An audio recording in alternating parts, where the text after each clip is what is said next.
ಎಲ್ಲರಿಗೂ ನಮಸ್ಕಾರ. ಶುಭೋದಯ. ಬೆಳಗು ಕಾರ್ಯಕ್ರಮಕ್ಕೆ ಸ್ವಾಗತ. ಬೆಳಗು ಬೆಳಗಿನಲ್ಲಿ ಬೆಳಕಿದೆ. ಇವತ್ತಿನ ಕಾರ್ಯಕ್ರಮವನ್ನು ನಾನು ಒಂದು ವಚನದ ಮುಖಾಂತರ ಪ್ರಾರಂಭಿಸುತ್ತೇನೆ. ಆ ವಚನವನ್ನು ಕೇಳಿ. ಅಂಬಿಗ ಅಂಬಿಗ ಎಂದು ಕುಂದ ನುಡಿಯುತ್ತಿರು, ನಂಬಿದರೆ ಒಂದೇ ಹುಟ್ಟಲಿ ಕಡೆಯ ಹಾಯಿಸುವ ನಂಬಿಗರ ಚೌಡಯ್ಯ.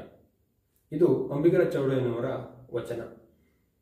ಅಂಬಿಗರ ಚೌಡಯ್ಯನವರು 12ನೇ ಶತಮಾನದ ಶಿವಶರಣರು, ಸಂತರು.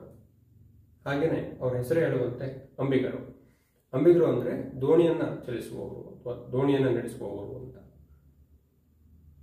ಅಂಬಿಗರ ಚೌಡಯ್ಯನವರ ಈ ವಚನದಿಂದ ನಮ್ಗೆ ಏನ್ ಅನ್ಸುತ್ತೆ ಅಥವಾ ಏನ್ ಕಾಣಿಸುತ್ತೆ ಅನ್ನೋದನ್ನ ನೋಡ್ತಾ ಬರೋಣ.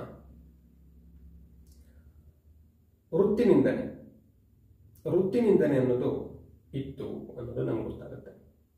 ವೃತ್ತಿನಿಂದನೆ ಮತ್ತು ಜಾತಿ ನಿಂದನೆ ಅದರಲ್ಲಿ ಹೆಚ್ಚು ವ್ಯತ್ಯಾಸ ಇಲ್ಲ. ಯಾಕೆ ಅಂದ್ರೆ ಜಾತಿ ಅನ್ನೋದು ನಮ್ಮ ವೃತ್ತಿಯಿಂದನೇ ಬಂದಿತ್ತು ಅಂತ ಹೇಳ್ತಾರೆ.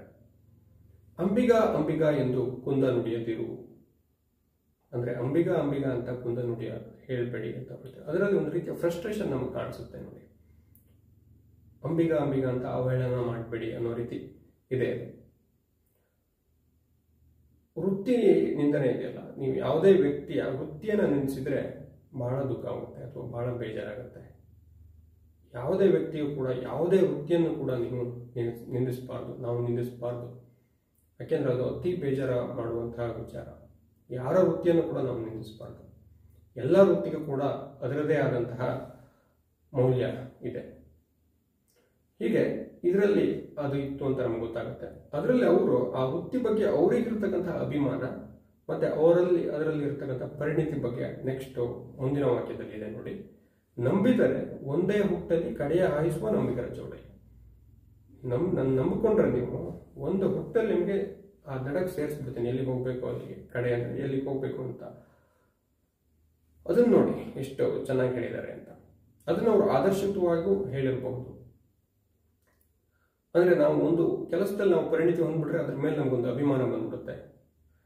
ನಾವು ಅದನ್ನ ಹೀಗೆ ಮಾಡ್ತೀವಿ ಅಂತ ನಾವು ಹೇಳಬಲ್ಲರಾಗ್ತೀವಿ. ಅಂದ್ರೆ ಒಂದು ಹುಟ್ಟಲ್ಲಿ ಇಲ್ಲಿಂದ ಅಲ್ಲಿ ತನಕ ತಗೊಂಡು ಹೋಗ್ಬಿಡ್ತೀನಿ ಅಂತ ಅದನ್ನ ನಾವು ಪ್ರಾಕ್ಟಿಕಲಿ ತಗೋಬಾರ್ದು. ಅದನ್ನು ಆದರ್ಶಯುತವಾಗಿ ಯೋಚನೆ ಮಾಡಬೇಕು. ಅಂದ್ರೆ ಆ ರೀತಿಯಾಗಿ ನನಗೆ ಪರಿಣಿತಿ ಇದೆ ಅಂತ ಅವರು ಅದರಲ್ಲಿ ಹೇಳ್ಕೊಂಡಿದ್ದಾರೆ ಅಂತ ಅನ್ಕೋಬಹುದು. ಒಂದು ವೃತ್ತಿಯಲ್ಲಿ ನಾವು ಅನುಭವಿಗಳಾಗ್ಬಿಟ್ರೆ ನಮಗೊಂದು ರೀತಿ ಅಭಿಮಾನ ಬೆಳೆಯುತ್ತೆ ಅದರ ಮೇಲೆ. ಅದೇ ಆ ಅಭಿಮಾನ ಅಹಂಕಾರ ಆಗದೆ ಇದ್ದಂತೆ ನೋಡ್ಕೊಳ್ಳೋದು ಕೂಡ ನಮ್ಮಲ್ಲಿ ಇರಬೇಕಾಗತ್ತೆ. ಅದು ಬಹಳ ಮುಖ್ಯ. ಹೀಗೆ ಅಂಬಿಗರ ಚೌಡಯ್ಯನವರ ವಚನಗಳು ತುಂಬಾ ಅಗ್ರೆಸಿವ್ ಆಗಿದೆ. ನಾವು ಕೆಲವು ವಚನಗಳನ್ನ ನೀವು ಓದ್ಬೇಕು, ತುಂಬಾ ಅಗ್ರೆಸಿವ್ ಆಗಿದೆ. ಅವರು ಅಂದಿನ ಕಾಲದಲ್ಲಿ ಆಗ್ತಾ ಇದ್ದಂತಹ ಅನ್ಯಾಯಗಳಾಗಿರ್ಬೋದು, ಶೋಷಣೆಗಳಾಗಿರ್ಬೋದು, ಅದರ ವಿರುದ್ಧ ಅವರು ಧ್ವನಿಯನ್ನ ಎತ್ತಿದ್ದಾರೆ. ಅದು ಬಹಳ ಅಗ್ರೆಸಿವ್ ಆಗಿದೆ. ನೀವು ಅದನ್ನೆಲ್ಲ ಓದಬೇಕು. ನಾನು ಇವತ್ತು ಇದೊಂದೇ ವಚನದ ಬಗ್ಗೆ ಮಾತಾಡ್ತೀನಿ. ಅಂಬಿಗರ ಚೌಡಯ್ಯನವರ ಬಗ್ಗೆ ಒಂದು ಬೇರೆ ವಿಡಿಯೋನೇ ಮಾಡಬೇಕು ಅಂತ ಅನ್ಕೊಂಡಿದ್ದೀನಿ. ಅಲ್ಲಿ ಮುಕ್ತೇಶ್ವರ ದೇವಾಲಯ ಇದೆ, ಚೌಡಯ್ಯದಾನಪುರ, ತುಂಗಭದ್ರಾ ನದಿ, ಎಲ್ಲವುದನ್ನು ಒಳಗೊಂಡು ಒಂದು ವಿಡಿಯೋನ ಮಾಡೋಣ ಅಂತ ಅನ್ಕೊಂಡಿದ್ದೀನಿ.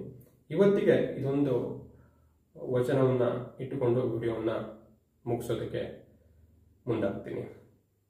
ಒಟ್ಟಿನಲ್ಲಿ ವೃತ್ತಿನಿಂದನೆಯನ್ನ ನಾವು ಯಾವತ್ತೂ ಮಾಡಬಾರದು ಅನ್ನೋದು ನಾವು ತಿಳ್ಕೊಳ್ಬೇಕಾಗಿದೆ. ನಾವು ಯಾರೋ ವೃತ್ತಿಯನ್ನು ನಿಂದನೆ ಮಾಡೋದು ಬೇಡ.